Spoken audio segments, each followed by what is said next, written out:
was, by all accounts, a bigger fraud than the sea monster of Theseus, there is a form of thesis, antithesis, and synthesis that follows any new competitive deck. The deck introduces itself into the game, often with a bang. There's significant hype and speculation that follows, and, over the course of a few tournaments, the deck establishes itself as a cornerstone of the format, the thesis. Eventually, this deck wears out its welcome, drawing cries of over-centralization and power creep gone awry. A ban list does what it must do, and the deck is stricken from the competitive record, the antithesis. Over time, and as the game develops further, players develop a nostalgic fondness for the days of the deck's relevance, often in response to some new bugbear dominating the format. And the old deck is slowly freed from the chains of the ban list, often to the fanfare of the player base and with little competitive impact, the synthesis. This is the life cycle of relevant strategies. Active in our consciousness for a long time, they stick around long after the deck is left play and make up a part of it.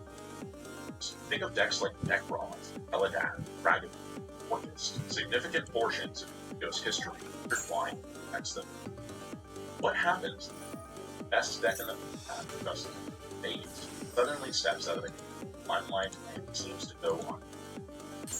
This was the fate of Sword Soul, a deck that fought it out for the title of best deck in the format.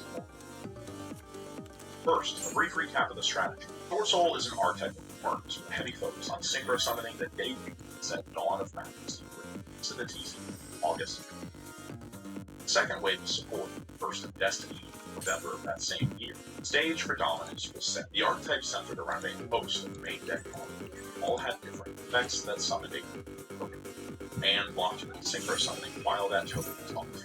This enabled a host of synchro moves from the deck's powerful in-archetype options, Jishao, a searcher with a gate, and Chenye, a tough-to-bring-down fungus who could banish your opponent's cards, two generic options like Draco Berserker and Yi, your zero meta threat.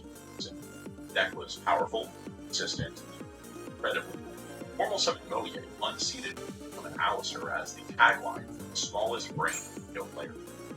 But its place in the meta was undeniable. Over time, the deck solidified to the collection of worms that benefited on effect on 10 Ys gave Sword Soul greater flexibility in play, and traps increased the total number of worms in deck for activating token-generating effects of their Sword Soul monsters, and provided the deck with board-breaking extension. Branded player without 60. Effect monster, which the tokens that the effect monsters generated just so happened. The deck was an immediate topping events left and right and establishing itself as a mainstay. And while it shared much of its limelight with powerful Tri Brigade, Tritron, and later in its life in the meta, Branding, Sword Soul had so much going for it that it seemed that the deck was relevant forever. Near the end of Sword Soul's reign, the format was pretty universally considered to be low-powered. Many different strategies vying for a place in the meta. This changed on August 5th. Set power of the elements, and with this set, Elements and Sprite, two of the most powerful archetypes in history, entered the format and wiped away all traces. There was nothing. And that's all there would ever be. Hope took the previously balanced and equal power level of the preceding months and went out, replacing it with what began as a 2-deck and then eventually narrowed to a deck tier 0 nightmare of the set magnificent matrix and production of she's principle. If there's one thing that you love, it's gameplay. The new decks released Power of the Elements brought to the table significantly higher ceilings than a deck with Sword Soul. Sword Soul, as previously mentioned, is incredibly consistent, allowing for the same level 8 and synchro plays every turn. And while this made it exceptionally good for a longer tournament where consistency was the game, it's also very bad. 10 boards simply couldn't. Explosive and verbal boards put out by tier is right. In the competition between high floor and high ceiling, time and time again, demonstrated that high ceiling is going out. Even if those decks have the long, unplayable starting hand, or to get bogged down waiting for the starter. Put in perspective the immense format warping impact of power. YCS Hartford, based on May 28th, demonstrated both the format's low power ceiling wide open. They really are playing branded. Occupied the top 30. Everything from Tritron to Flute. Sword Soul was the most represented deck, with 7 showings in the top 32.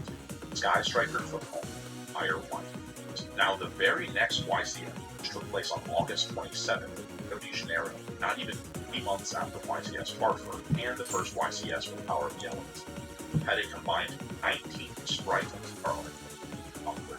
Although the total number of represented decks stayed the same at 11, the number of pilots by YCS Niagara, barely 2 weeks later, ran Sprite occupied 7 of the spots. This culminated in YCS Pasadena in November of 2020. Here alone, 26 of the top. Sword Soul disappeared from existence. While it was still a no deck, made it. At I played, the deck was simply unable to be considered, due in no small part to the second explanation of it. Sword Soul is just too fair. Think of the words that I and many have described the deck so far. Consistent, balanced, or fair. Oftentimes, the top meta contender has to do something broken or to twist your opponent's arm. In a way, the entire purpose of archetype single parts here, with the specificity of archetype requirement, and the flexibility while raising powers. Sword Soul checked all of the boxes, meta, searching in the form of merchants and G-Shao, board breaking and Shutta, Draco, others, one-card starters, the ability to both play an enormous amount of hand traps for the time, and itself play around hand traps. It had it all. Eventually, the deck even had access to a generic omni construction for Rome. What the deck lacked, however, was a way to, despite the flexibility added by the attendees, who were still required to open very specific. These hands, even specific, play around the activation. The way that I've described it in the past is that Sword Soul is always capable, even if it's a blackout pass with a few traps. You don't know that ideally your enemy is simply not enough to survive passing. Going second, incredible Ecclesia, incredible answer, from invading out the gates or committing. But these were all plays that skillfully responded to and didn't leverage into positions on the right. I just realized they can Chaos Angel here. Very often imperfect the normal summon. People will lie to you and say that the deck had lines. Well, that was their normal summon. But let me tell you, beating with Long Walk, discarding to start with Repel, and the remainder of your hand had absolutely always in order. It was always closest that Sword Soul has ever inched to. Oh, of course they're playing the Bestial package. Oh no, they're not. But Retribution is still good. This beast could be special summoned by banishing 3 monsters from action. Brave or something. Well then. Soul has every single deck monster naturally. This card could, as a quick pop a card to destroy all monsters that share the attribute. Well played. And would lock both players out of special summoning that attribute. By targeting itself, Protoss could lock your opponent out of darks, and since it was in construction by Artifact, it wouldn't even lose their monster. Protoss was eventually later free, but this was the ever targeted Shiren? When I say that Protoss was the Sword Soul adjacent part that and that strike you as fun. Most of the time, the decks that are the biggest shakers in history, slain on the battlefield. Yeah, Dryden, Ashtira Rise Mark, half the tier limits archetype, Iron Dragon, Mossis and Launch, Salio, War Dragon. The ban list is as much a historical record of all of the best decks of all time as it is a method to balance out the game. Product. When a deck is pushed out of the format without having archetype cards banned, it becomes easy again. We're no longer reminded of the existence of it when the list comes out. In a way, all of these points coming in are a single sentence. Sword Soul was forgotten. I forgot Bald Saronir's effect on the grave is actually really good. Cards like the Abyss Dragon, Sword Soul, and Sword Soul Punishment strangely prevent cards really. And don't really follow. There's Mary Jade. May as well, this card won't do anything anymore. Wiring convoluted lines, spells, or very specific names that somehow have chance. I don't know. If Sword Soul doesn't already have one, I'd like to wrap this short video up by giving. Sword Soul is quite possibly the best deck in the combo line card. wide range deck building archetype options are strong enough. See, the deck has been It's crazy how a deck as strong as Branded doesn't see any competitive play, this may not be the most impressive even though it's more than capable of deck, but stacking up against such things. far greater title than competitive. Thank you all for watching.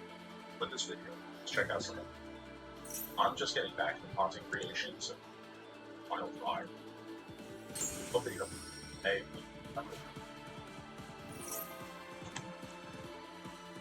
I've never seen this guy.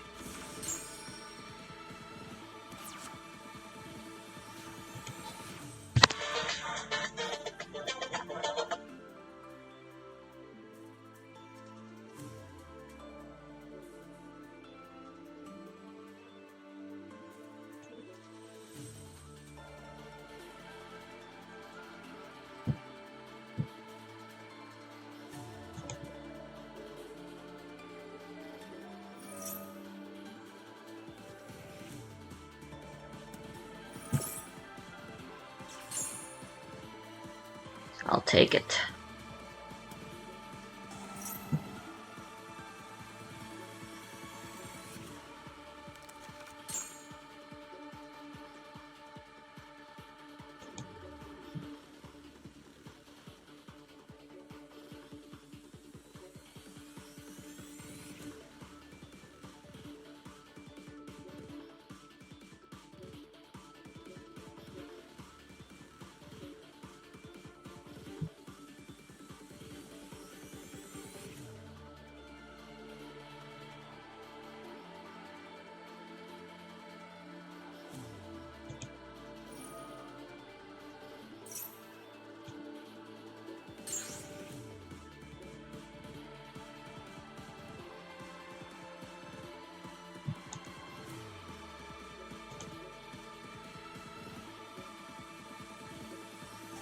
No choice but to go for a second Mewtwo here, since Mary Jade can vanish at any time and ruin our day.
That's pretty damn good.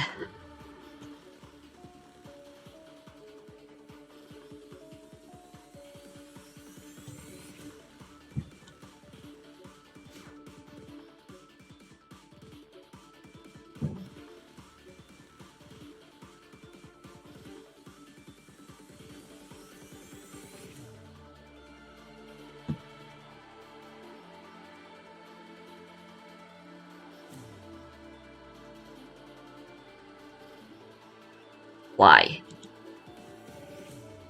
Why? No, no, no, no, no, not like this. What the fuck?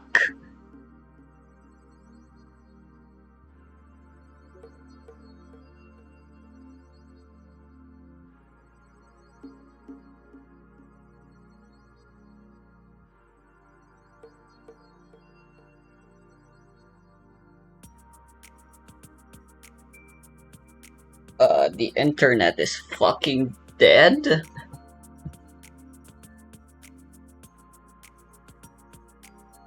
What?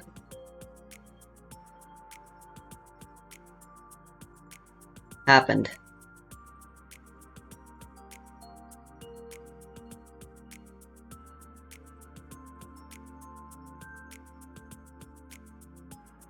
There's electricity.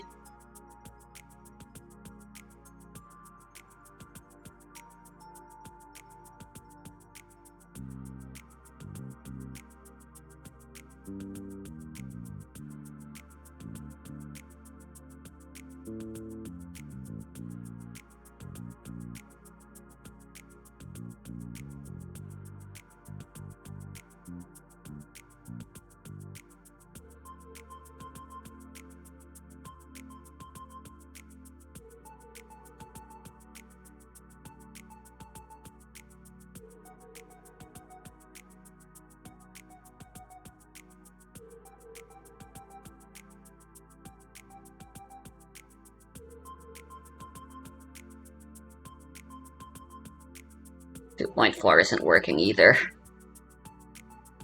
What the fuck? Why? I can't even local play against myself this way.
It's back.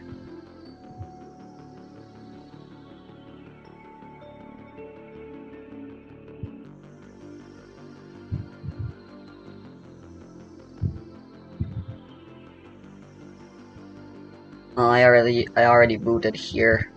May as well.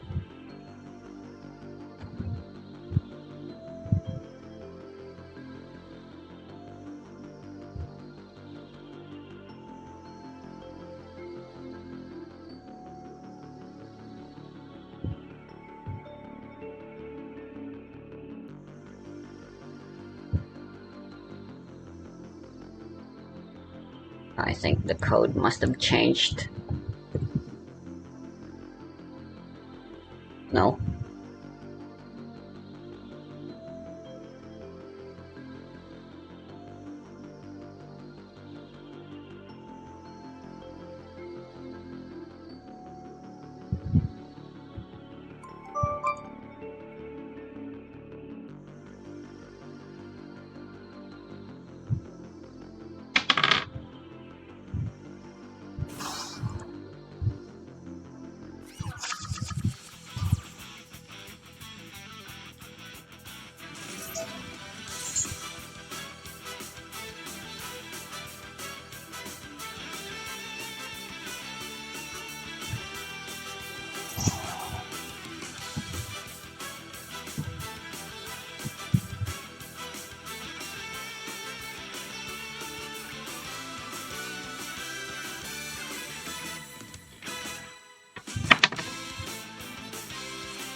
Wait, why does it feel like I drew 2 cards instead of just one?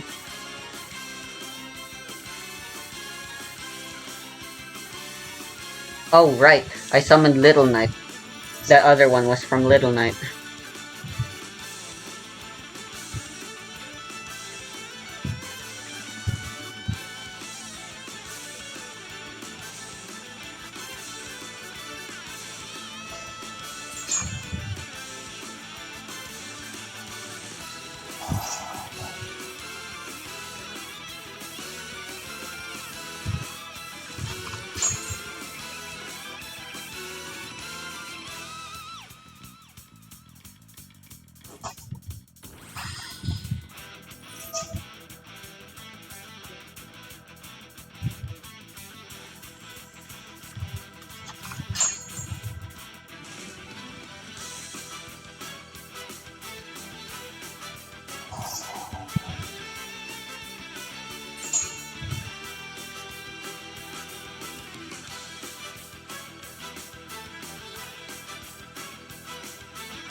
Funny how this is all you've been relegated to.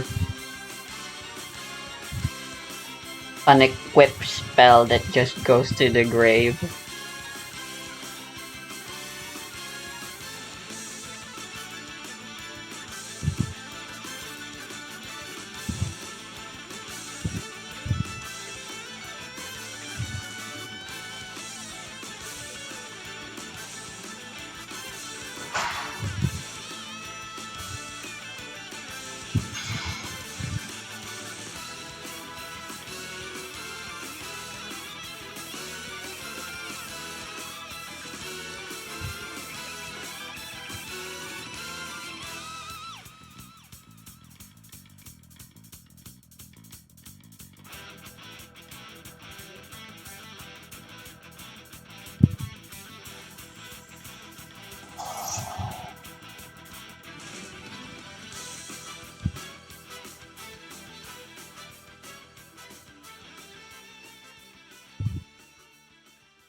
Oh, only effect monsters can be targeted.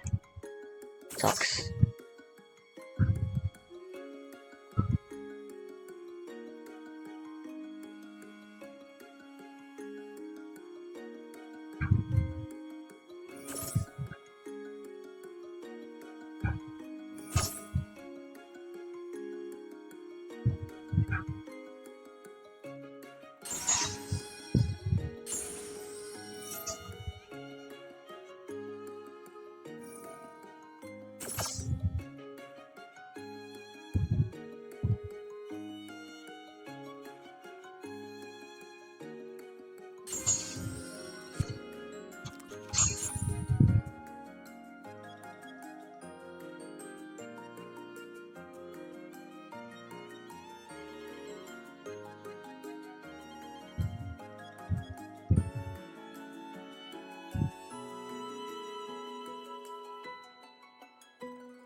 They have negates for days. For days!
Oh, sure.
I just realized I fucked up.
What the fuck?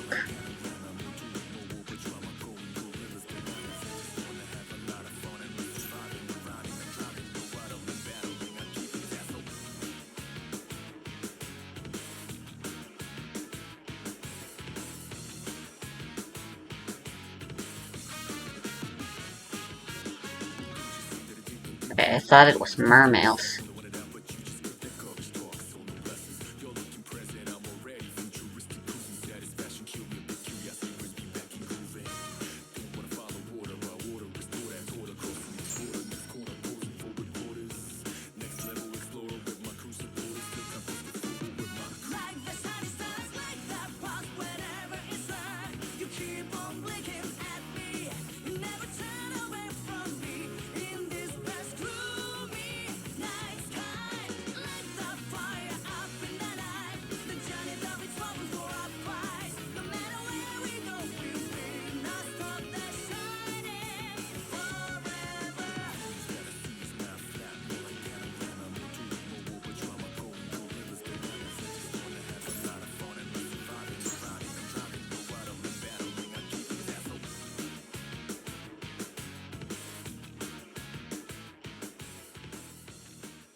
In your restaurant.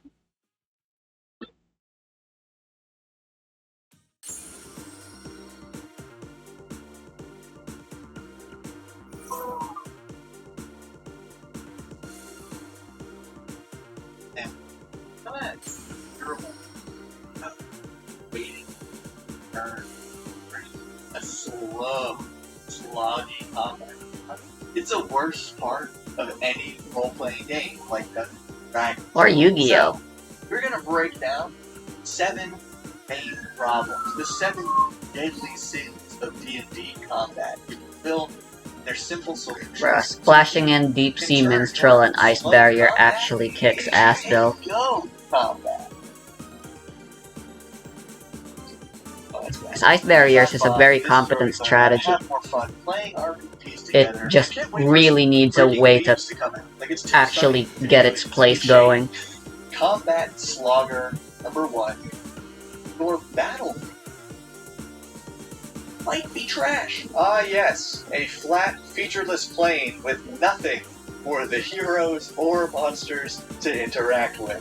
Sure, this parking lot of a battlefield is easy for the GM and players because there's nothing extra to keep track of besides the monsters, and this can even be helpful for beginners or anyone playing a game where both monsters and player characters have so many cool built-in abilities that their stat blocks and character sheets look crazier than my tax forms as a small online business with streams of income. But trust me, it is easier than Might you evenly think. match this Slice dead up in the hand battlefield once again because of you. And for the tightest example of this solution that can easily apply to any RPG, like I freaking dare you to comment how this could not apply to your game of choice, we turn to Crown and Skull, Volume 2, for a single, beautiful D12 table of battlefield May as features, well. pillars, Even though it's 1d6 not gonna do anything. pillars or tall, narrow obstacles, such as trees or statues, are scattered, offering cover for possible knockover tactics, high and low. This battlefield is broken into two distinct areas, high and low, difficult rift. Wait, what? One mass, a single huge object is at the center. A bold structure, statue, tree, or machine forces combat to a ring of, and 12 total elegant battlefield designs. Okay, minus the first one, which is just the parking lot fight, because it does have its time and place. Oh. Hear it? My Ben 10 came back. Mad if I don't leave in a clip of the train. Combat Drag number 2. A very basic one, but always worth mentioning. Not thinking ahead. As a player, you just gotta be thinking about what you're gonna do for your turn. And you too, Game Master. Yes, you get a little more... Okay then, this went from feeling impossible to creatures or several different not feeling like it'll be anything at all. As a player or GM, you're hesitating. The clock is ticking. You can't think. So, don't think. Just use your most basic attack, get out of the way, and now start planning for big optimal for the next round. If you chose to watch this video, it's because you believe, like I do, that it's more optimal, aka more fun, to keep combat flowing than to shut it down. Like this video if you agree. Okay, combat combo breaker number 3. Might not like this one, I'm like. It's a 5-foot grid, man. And look, I'm not anti-battle map, theater of mind only. No, we're about to speed through 4 other kinds of mapping, starting with a bigger grid that still lets you keep 9 out of 10 popular RPG positioning tactics. But bigger grid is inherently faster. Think about it. If you used an even tinier, only 2.5 feet, to mark a creature's position even more precisely than usual, you'd suddenly have 4 times as many squares and exponentially more positions and paths to choose from on every turn. And as we just went over in number 2, more options to think about equals slower turns. So mathematically, bigger grid equals fewer options equals faster turns. And heck, it's almost like I planned ahead.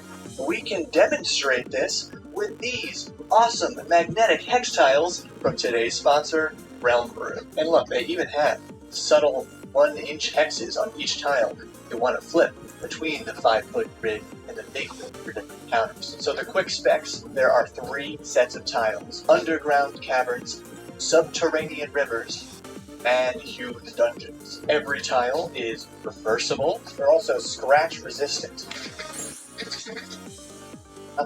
And they're supposed to be dry and wet erase, but it turned out this prototype I received was not dry erase, and the makers assured me that this prototype does not have the same finish as the final product, so they were even cool with me leaving this part in.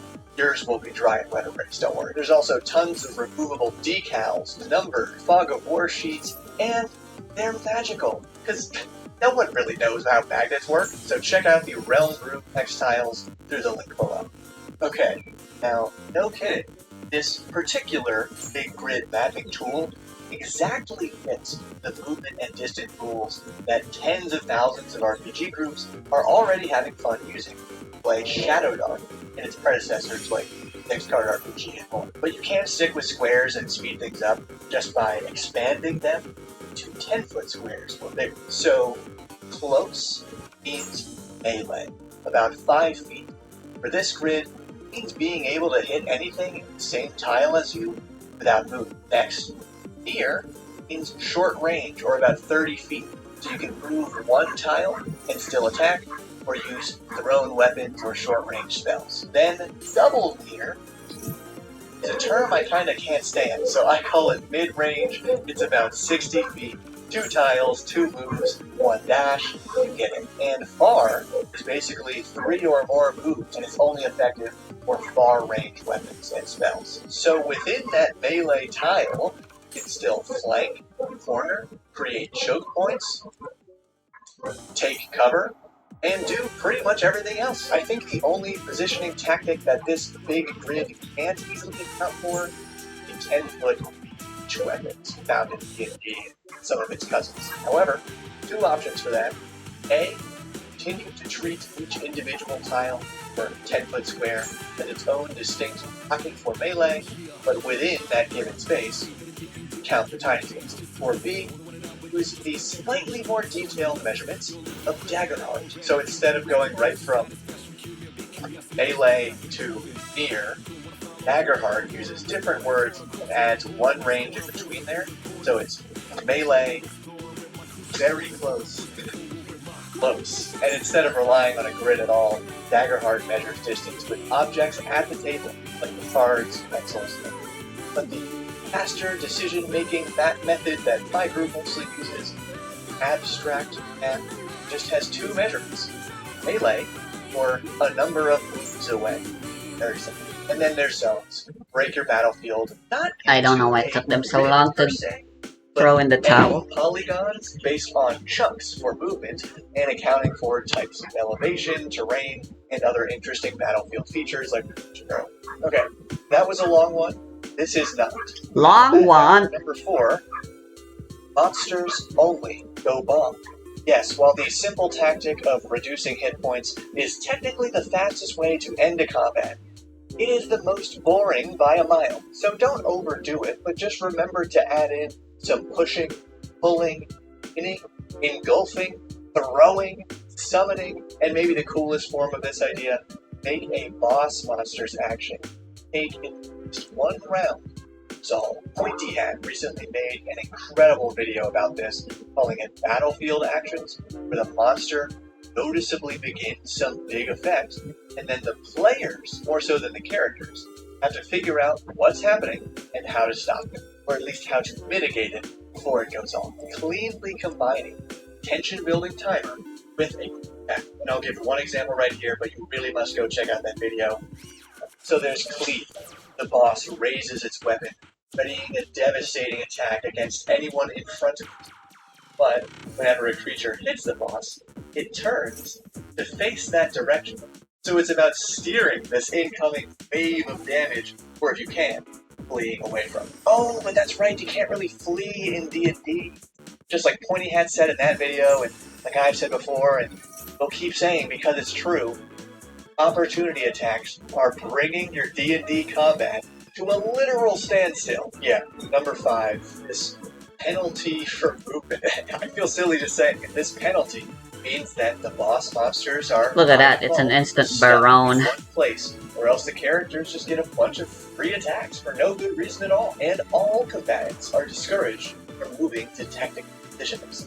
And reality check, if you've only played D&D 5e, most fantasy RPGs handle this rule the opposite way, where the general rule is that anyone can move freely in or out of melee range, but then some fun specific rules and features let you tactically earn that extra attack. I use one called Surrounded. If a target is away from 3 or more foes, then half of them, round down, can make an extra attack. Now another real simple combat tip that I resisted for years, can no longer deny after watching how long it takes some players to do this. Combat Problat number 6, rolling dice. Slow. This takes a few forms, and the main one you'll hear is how rolling your attack and damage dice at the same time saves a little time. Truly, it only adds up to a few minutes per session at most, and that's why I ignored this advice for so long. But eventually, I came to realize that when those few added minutes are specifically clogging up the flow of combat, it really brings down the time. And there's almost never a good reason to roll your attack, then wait, then roll your damage. So just do it all together. But two less conventional forms of this advice include not rolling monster damage at all, as in just using static damage or static plus or minus 1d4 to keep it interesting, and not rolling initiative, which could mean just going up.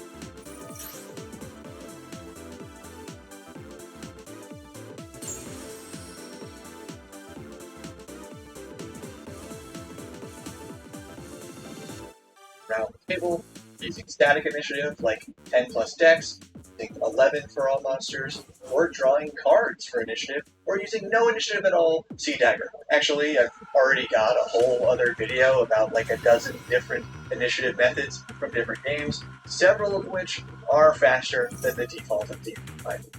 But speaking of other helpful videos, Deadly Combat Sin number 7, the heroes only go bonk. Yes, instead of their only goal being to reduce hit points, I call this idea alternate combat objectives, and it takes many forms.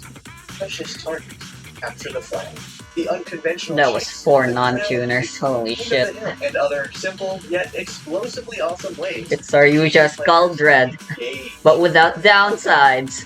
And they're all detailed this video on your screen.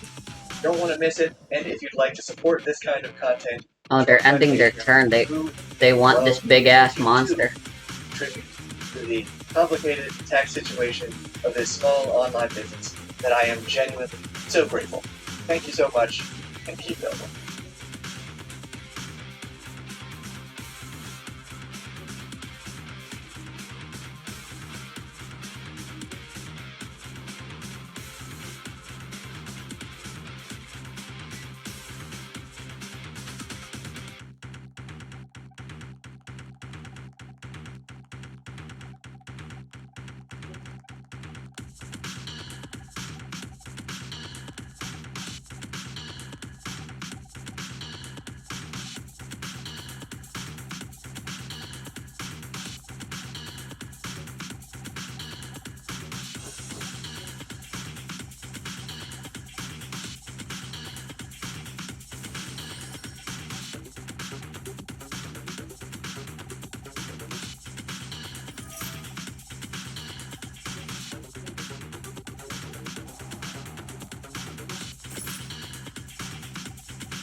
Damn.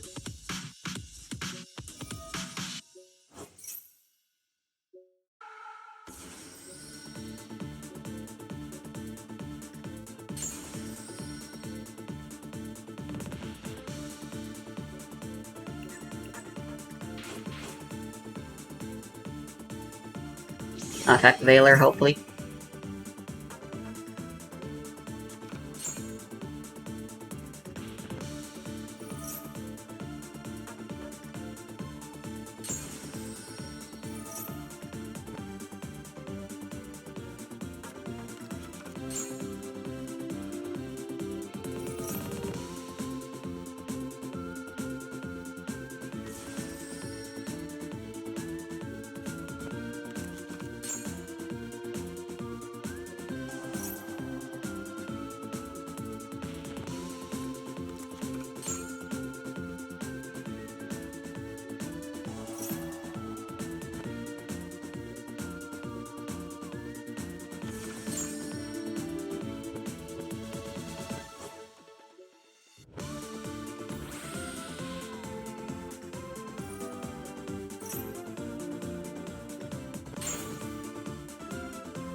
One more game.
Why is it still so fucking hot?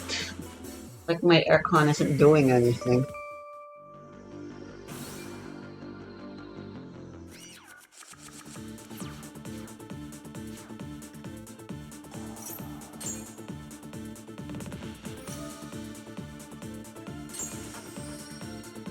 Who?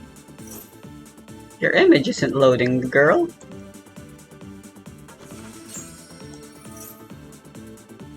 It's a place starter for Melfi.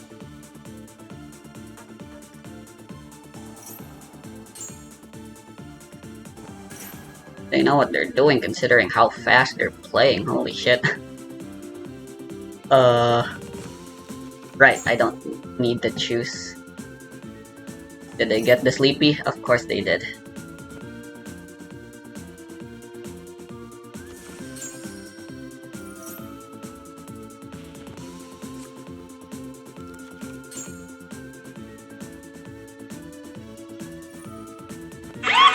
Pull over! Your scalp!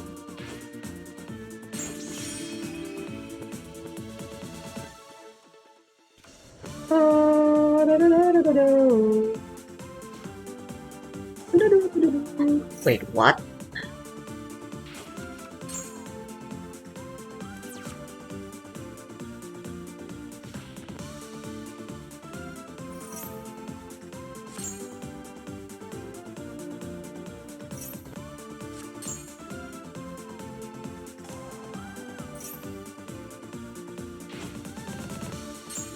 Ah, there it is.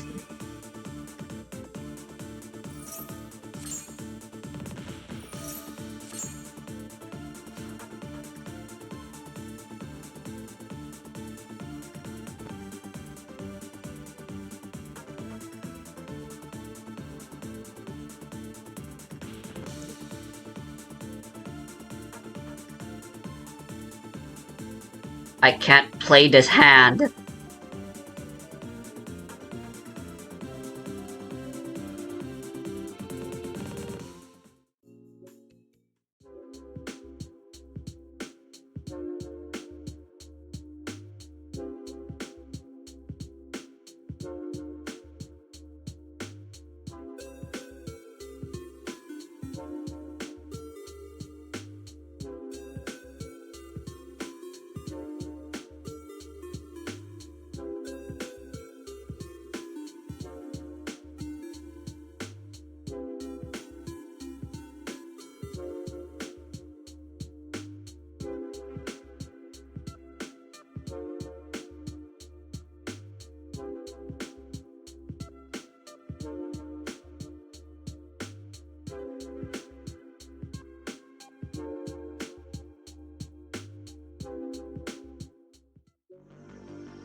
I'm gonna hope that isn't infinite imperm.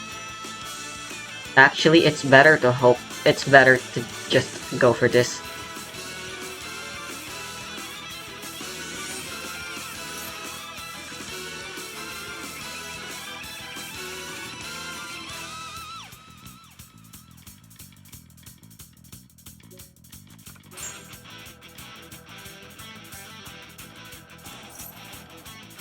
It's not imperm.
No.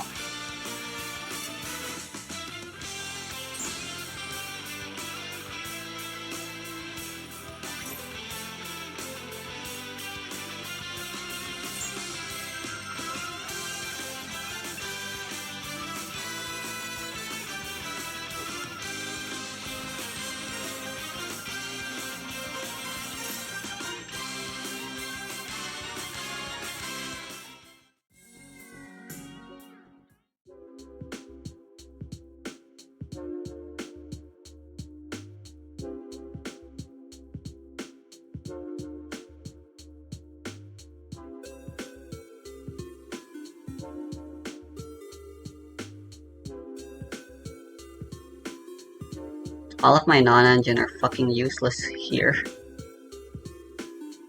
Like, bruh.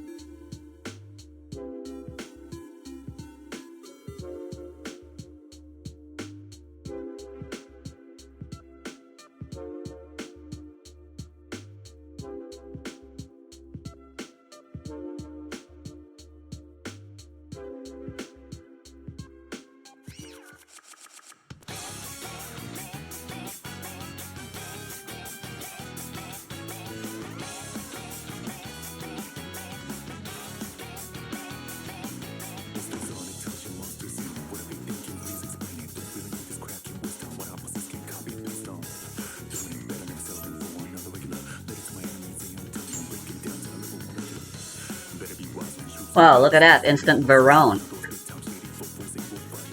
From 2 cards, I guess. Never seen Ava be used to do anything other than grab arc lights. I mean, that could still be what they do.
YGB! Buddy, I have been putting you through the ringer recently in our videos, so I decided to return to form, and we're going to be talking about something absolutely love. What is your favorite thing to do in Magic the Gathering? Draw cards. Correct! And that is what we're going to be doing today. So, I showed you some draw power in the video, but I showed you, like, maybe some of the worst draw power intentionally, just so you can see how bad we have it. Today we're going to do something a little bit different. I'm going to show you some of the better draw power in quotes, and you'll see why that is momentarily. And as typical, you're going to try to figure out if these cards ever served any time on our ban list. Are you ready?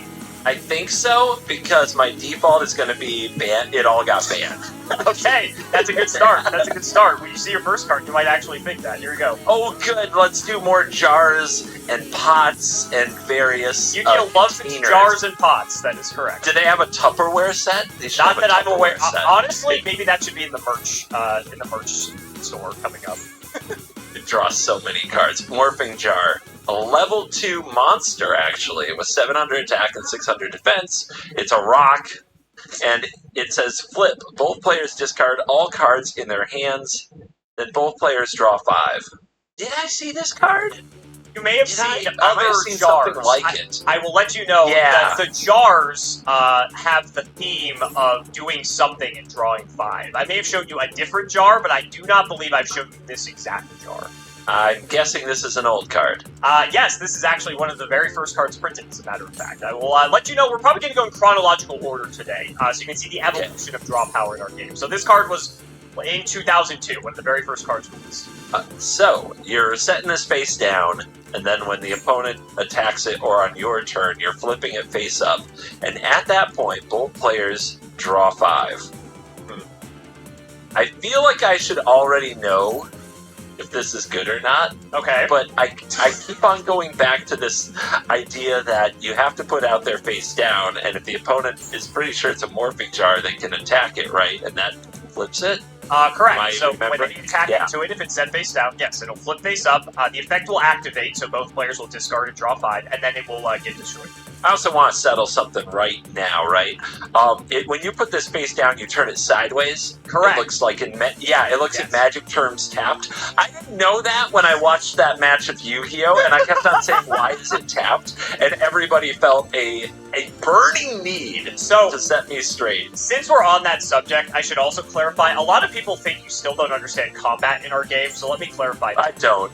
When the monster is tapped, as you call it, whether it's face down or face up, that is when the defense value is applied. So if I'm attacking into Morphing Jar, it's while it's either set face down or got flipped or whatever, it's applying that 600 defense value as what you need to get over in order to kill it and send it to the graveyard. If it's vertical, or how we put most of our cards, on in attack position, that's when the attack value is applying. So depending on if it's, in your terms, tapped or untapped, that is what value is being applied at that given. If that makes sense. Sure, and I have something to tell all the people who think I don't understand combat in your game, and this is what I have to say. Why are they not? I don't understand combat in any game. Not even mine. Not even a little bit. Join Not the club, even close. Join the Yeah, club. just watch me play an Okay. aggro deck in Magic. I would have. I guess there's fuck about combat. always the Draw chance cards, that I could kill like things, wrath boards, toxic win cons, shut bring it down. back. That's just the way it is. Okay, is this card good? If they are unable to attack it, it's pretty good. I know what you're gonna say. What am I gonna say? What am I gonna say? Something I may have missed. Okay. There are effects that let you flip this face up on your turn after you play it. Ooh, interesting. I remember this. Okay. I remember this I'll let you know that is correct. You are correct. Yes, we're learning. Alright, yeah. There are spells that let you flip this up right after you play it and draw another 5, which let you go combo crazy. Yeah, that's the thing. That's the thing that makes this, like, on one hand, if the opponent's not able to knock it out or doesn't want to go after it, or you're able to stop them from going after it, protect it in some way, you want to do it on your turn. You don't want to do it on the opponent's turn. If the opponent gets the 5 cards first, their first mover advantage There's might no just way they have a leave. second one, right? So you definitely want to do this on your turn to take full advantage, possibly hit another jar, somehow repeat the effect, get max value ahead of your opponent. I should have if this gone is for the consistently going ritual. off and I should have you are gone for getting Zeta more out of it than your rather than opponent, immediately then this going for card the is very ritual like good, this. and the That fact was pretty stupid you of me. have those tools to flip it on your turn so you can go, makes it a fun combo card. It's very cool. Drawing 5 cards is great. Magic, we sometimes draw 7. That's even better. It's one of the best feelings. And at various times has been broken, even when doing to both players, because usually it's about taking advantage first or never letting the opponent get another turn. So yeah, let's start off with a banger. This is one of the first cards. This is one of the first cards in the game. Haven't they all been banned by now? I mean, they've just been, right? They've been around so long. Hasn't the whole first release been on the ban list at some time? I think it's a safe shot. Let's call Morphing Jar a banned card at some point. Cool. That's great. It's so slow. It's a April flip effect. Fools? Yu-Gi-Oh! 2! Come on! You think you're gonna go setting a morphing jar? You're gonna die! Your opponent's gonna kill you into the sun! No, I'm just kidding. No, This card's okay. You see, April, we're recording on April Fools, guys. I can't trust a word that comes out of This is lethal, by the way. Garura deals double damage. That's also true. But let's talk about morphing jar. So Her Lily is morphing jar is actually very now. easy to I'm not beat actually over with playing our it that Drytron, but it has been and banned, before. yeah. Took a I think while they for it to get figured banned, that out so as well. the reason this card ended up getting banned, it was limited to 1 for quite some time, and was actually a card that did see play. Typically, this card was seen in burn decks, because in burn decks you would have a bunch of spells or trap cards that would deal damage to the opponent directly. You need a way to refuel, right? Morphing jars are a great way, because you go, you know... Download ArcMeds now to receive...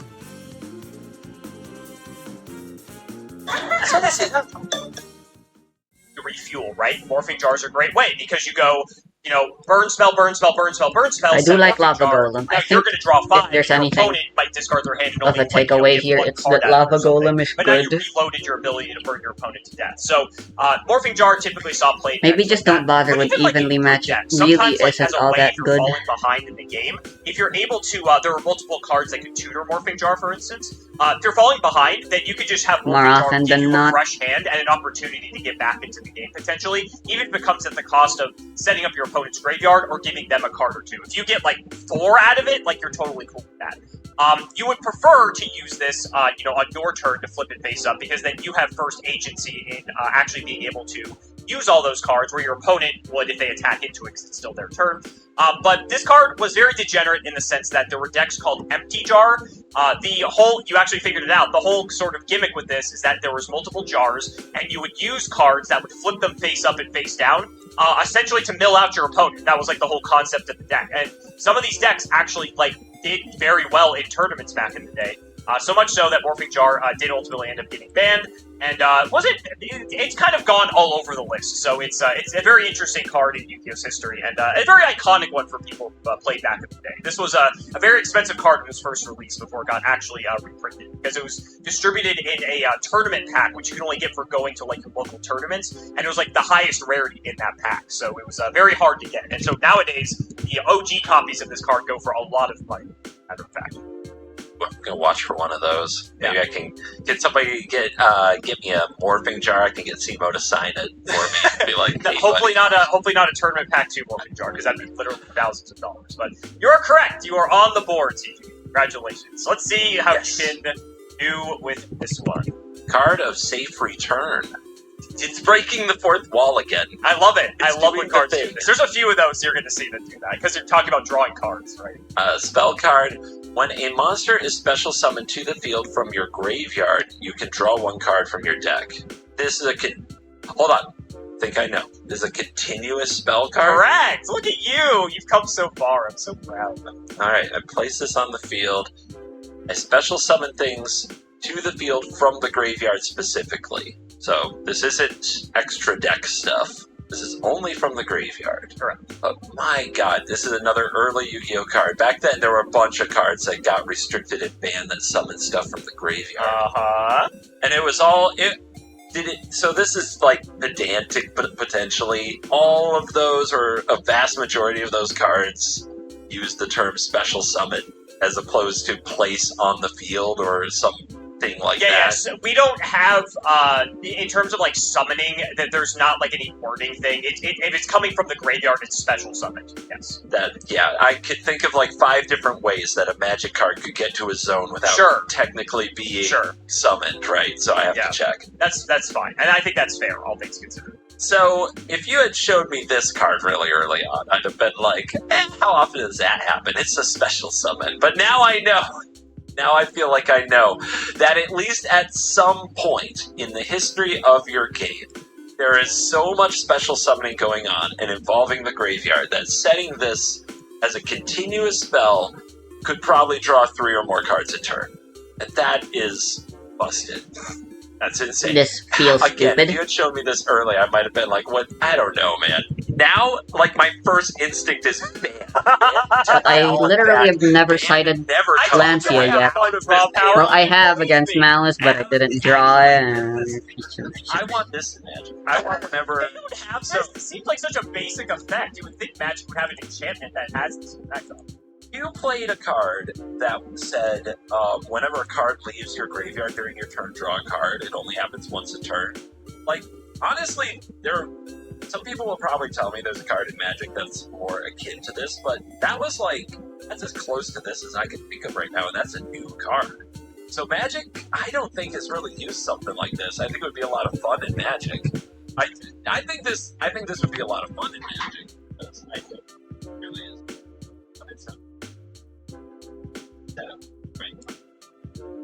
I could main deck Ultimate Slayer again. So I bet that's Space Magic.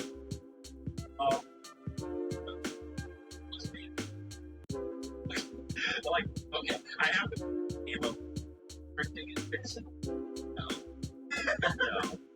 No, draws. Yeah, I'm gonna discard. It might not have been right up there, it might have been right. Either way, if it's 2 years, it was fantastic. Ow. Oh, yeah. Okay, you might.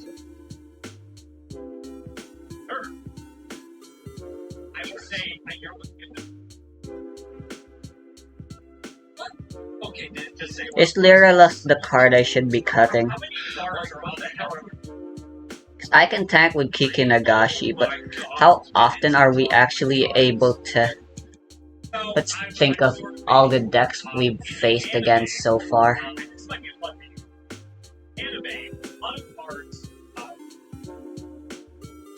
I'll cut Lyrilusk for now. If there's an opportunity I find, even just one, I'm putting her back in. Just one moment where it was like, oh man, if only I had Lyrilusk. They don't have a way to stop me from battle facing with it, and yeah. It's hard. Actually, if you can believe it,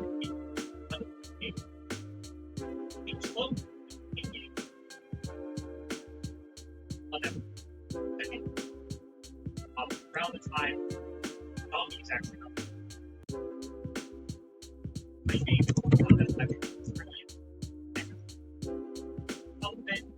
You're on their accent.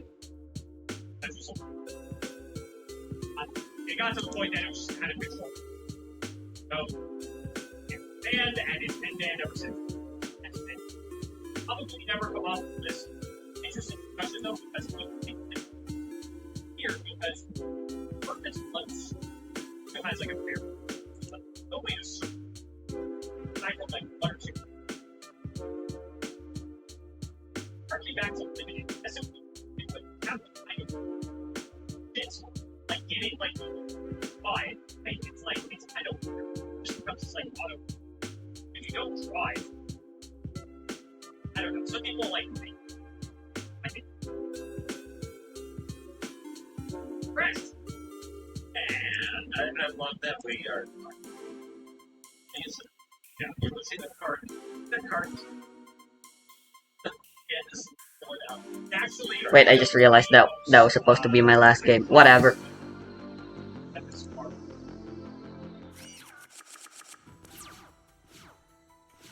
Anyway, Much of nightmare. And card is a 15. Spell card. Bird card. What were they thinking about? I'll keep going though. On it. If you do during next standby phase, after that, random cards. Sorry. Archer. So that is. So are thinking about Not playing around Nibiru since New 2 Gamma doesn't play around Nib. The best way to play around Nib with Drytron still is and always will be Alpha Zeta. I wish Beta wasn't so useless. I feel like Zeta and Beta should have their names flipped. Like, of course Alpha and Beta should be the fucking... You know, that makes all the sense in the world.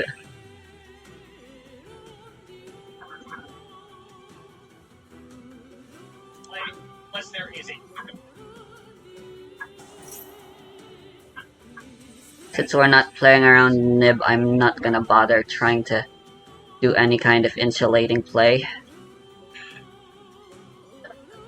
So I'm thinking my first thought is, even if this card was okay back from EMU. Why'd you say that? Hand traps? That could be all hand traps. But sorry, to card in your hand. I just We're just gonna hope there is no Nib and play as hard as we can. Ah.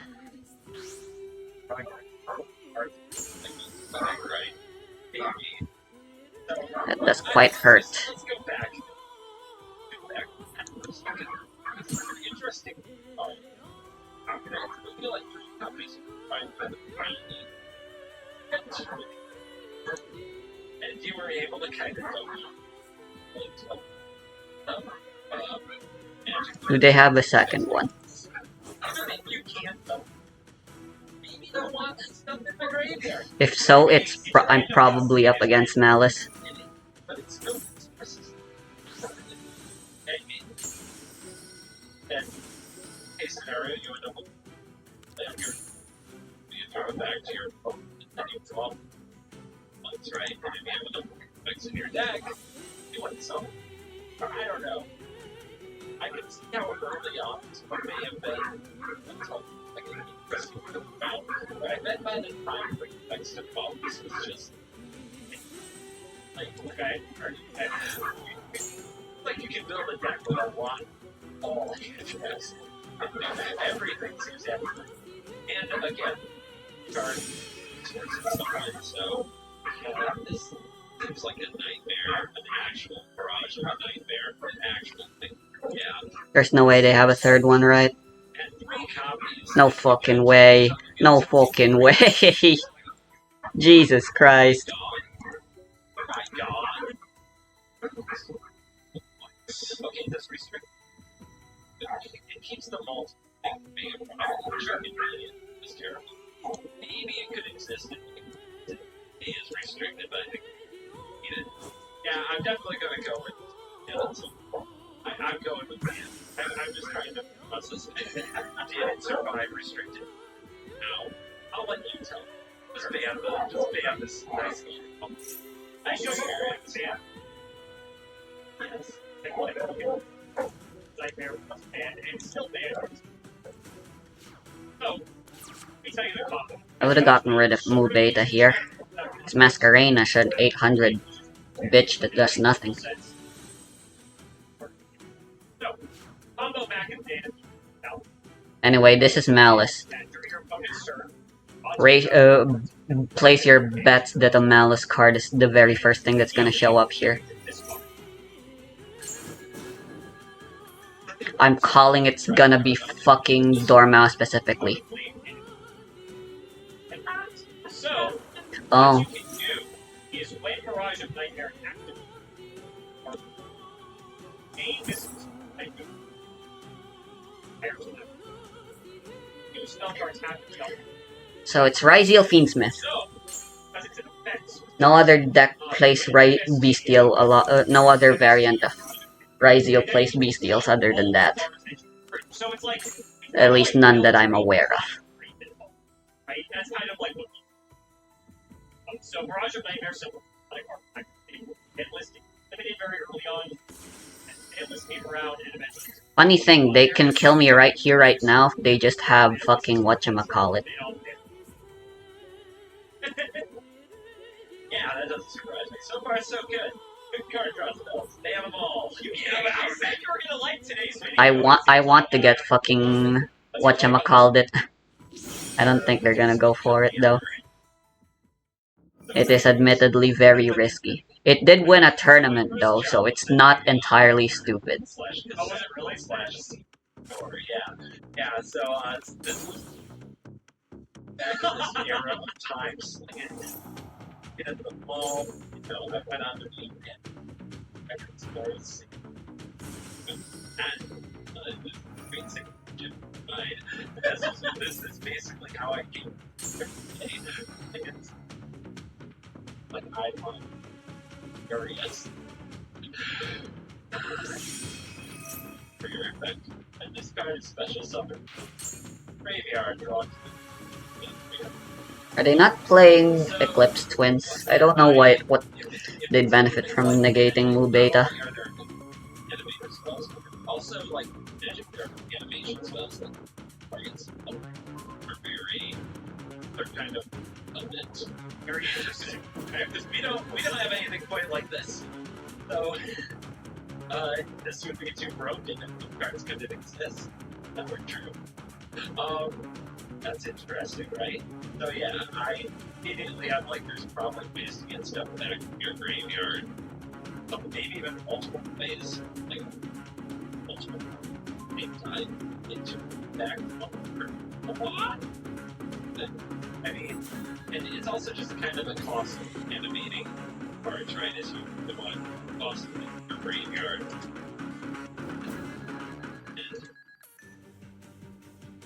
Knowing that you don't get a mulligan, right? So if you don't draw the big awesome thing, yeah. If you don't draw the big awesome thing, you gotta get your confidence of this out with all the people that many monster your mystery card, and then just put this back draw. We're so fucked. Like that. I mean, just based on if you had shown me this game one. And I put it all together, but knowing what I know about the graveyard, I'm like, folks, I do wonder if restricting 5 that's dead. Doesn't end up in every deck because I feel like I've seen so many cards of the short little targeting the creature and graveyard or on the field that in everything and missing. Like, why wouldn't you in 2 cards? I think it's back in the day. It's a lot of fun. Sure, that can Urban has a lot of sacrifice onto your graveyard in various forms. Those are the worst fucking cards to ever see.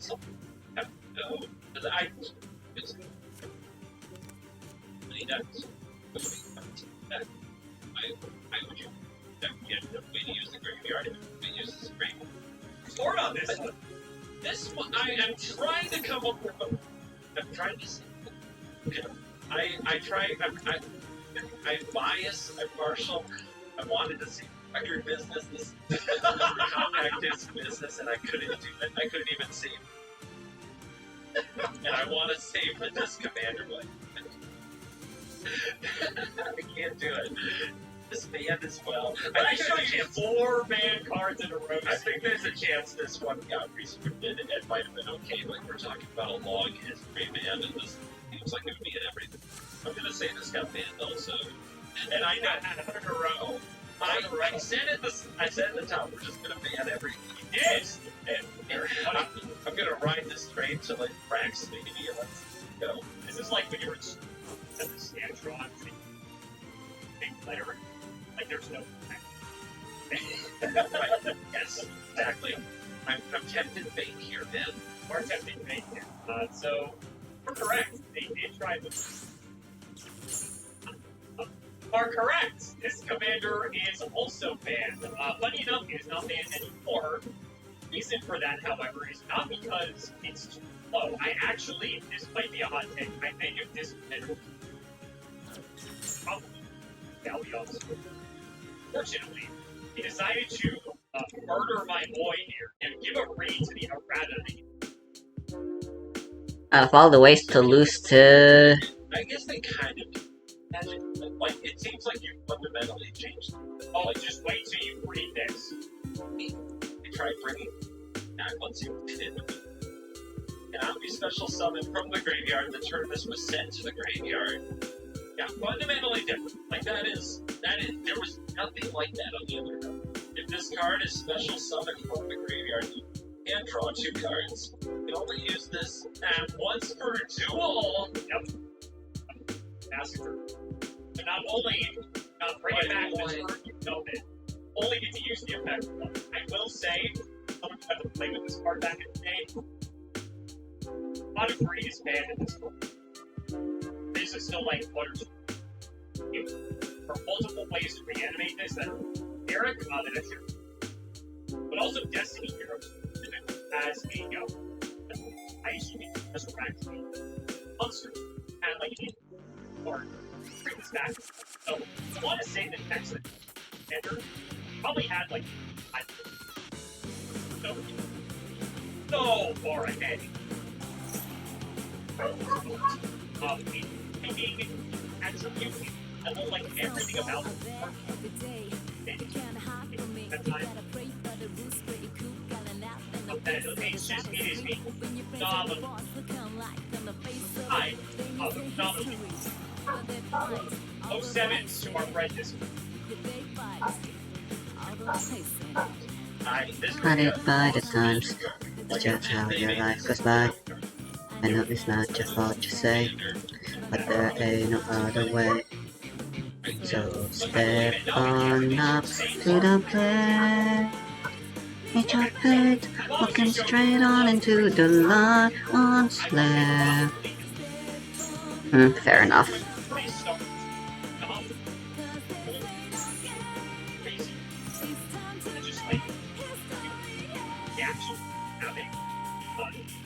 Well, not to say that some of the cards are like yeah, you're gonna see a fundamental shift. Like you have to. So we're gonna start off by showing the card. It's just that I think we can try to read these cards. It's a coaster. If you have 7 or dark monsters, graveyard finish 5 dark monsters on graveyard.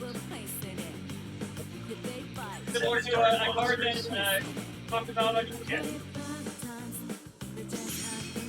You're thinking Treasure Cruise. I am thinking treasure. Not exactly treasure, but it's This said anything but dark monsters. Like, seriously, what was the absolute affinity for dark monsters? Just have every single card that they looked at, they were like, well, what about if it were dark monsters? I'll help you out with this I one. like dark monsters. I'll help you out with this one.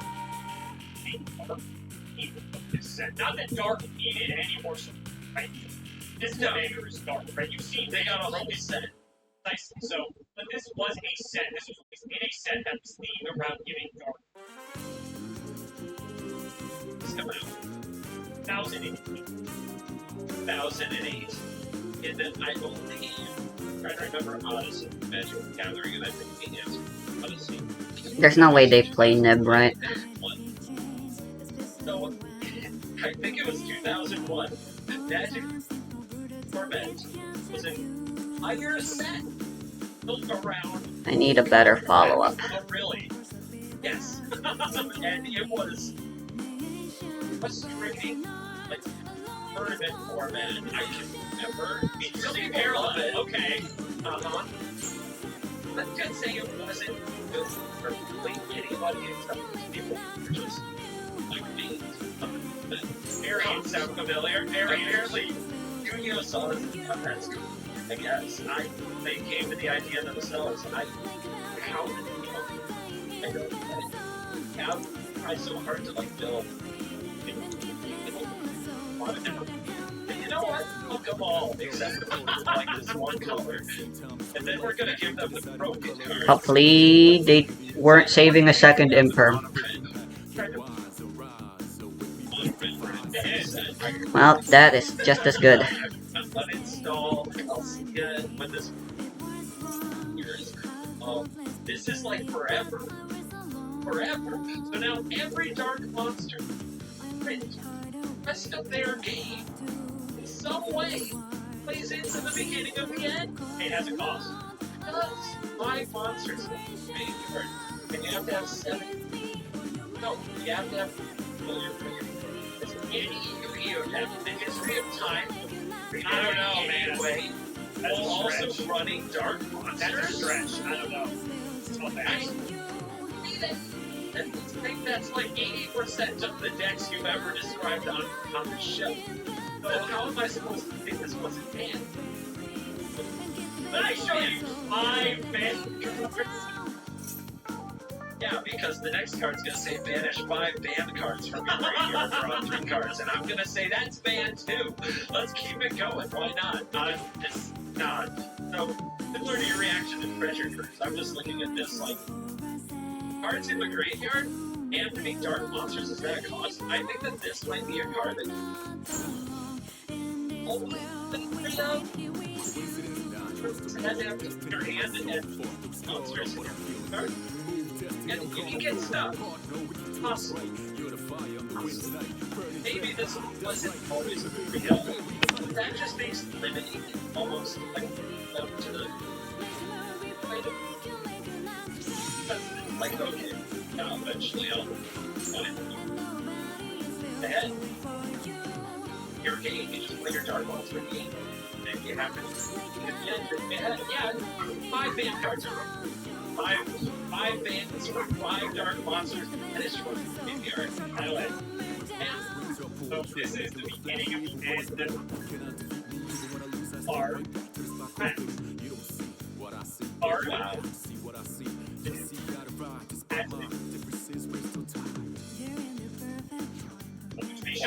That'd be shocking, right? Okay. So unreleased beginning. That's a good draw, I suppose. It's a draw 2. It's a draw 3, right? Which is even crazier than draw 2 by you. People looked at this, especially they went through the exact mental gymnastics. Nobody can get close. How am I not? Well, it turns out, actually, once you have darks in your thing, maybe it's not, you know, like, obviously, this commander wanted to bring it back. So that's there are other parts that manage that.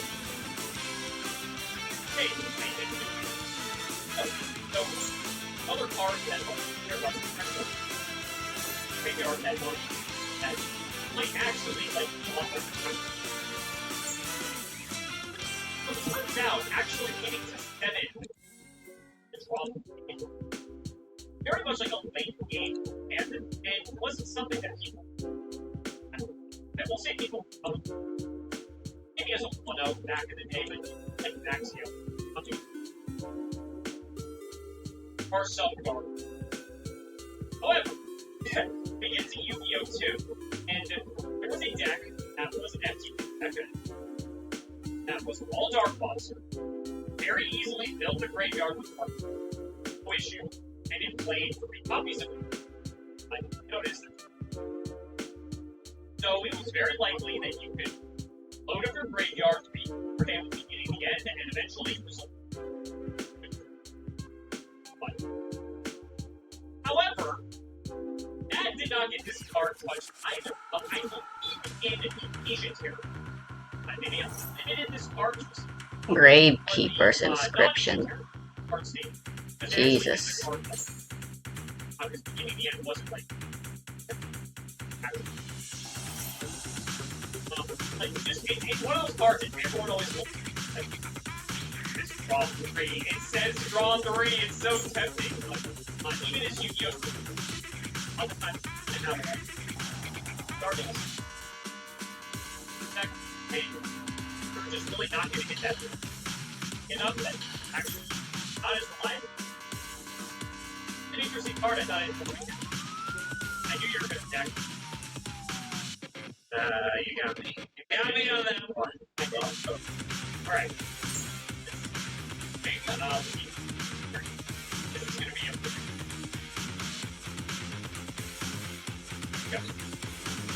art card. Art card. Card is a card. It's not magical. Alright. That's level 2 machine. Cannot be special something. One card summon. Card. And it becomes an cannot special summon. Already special summon. Or you count that you're allowed to. So your talent can make special summon. That is just part of the line. Wait, was that a bug? Did they not actually add the quick play spell there? That was weird. I'm saying, why did they add? I know. I was down to draw my 2 cards. Try it.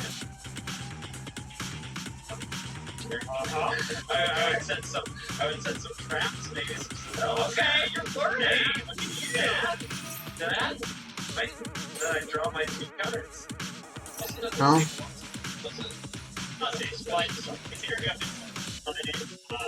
You only get one of them. Correct. They're not playing Eclipse Twins.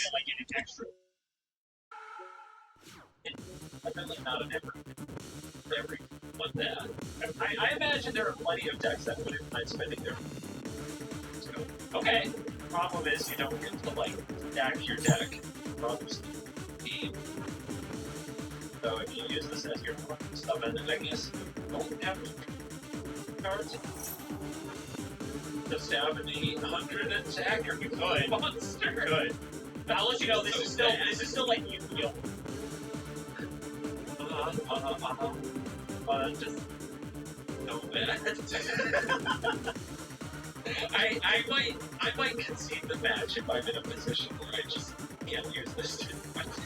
So yeah, the deck you're looking at is one which I guess has existed. Not combat focus. And I will say, minus point on the like in draw cards, Yo's are all in. That's the other thing that you showed that draw has gone into a bunch of decks. So it's okay with this.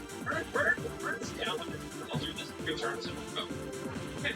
Combo off and do busting special summoning. And that's it. Isn't that your game? That like what you I mean, what's your cards? So, unlike the other card draw spells that were banned, I think something that stands out on this is it doesn't get like the summoning things off. And then the more busted thing that special summon that can do on 2 cards and keep them down with item. Like was it banned and so because I feel this is unlike the others. Boston's very real, and I think it gets worse. So at some point, was there some kind of an all interaction, like that was so.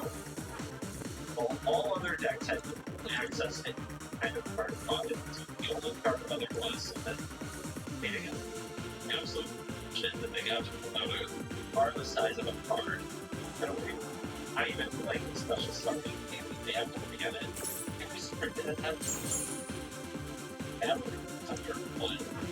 You don't see all the times they do. Absolutely. And you can't filter deck around. I don't think this had to be banned. Maybe I'm crazy. I actually banned today. I'm going to be very surprised. I'm going to be very, very, very surprised. Right, this card is... Back in the day, card came out of height. And you know, well, it was... I used to... This card was very expensive. Like $100. It has all the restrictions, but again, like I said, a lot of and listen, it is one of the cards.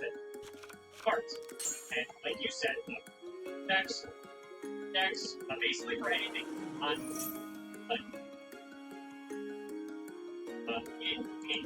it's put it right in. You just make it anything happen. You get hand traps in this. Protect yourself so you're not going to die even faster. Or even in like later stages of the game, like just getting to draw 2 cards is not terrible. And like during this time, on his decks, you can actually take advantage of something. That's what I showed you. That was like 8 actually. But it was, and it had a lot of hype around it. But never banned. Oh, wow. Totally fine. It was a 5 card, it was good in the decks, it was good in, but it was not like every deck.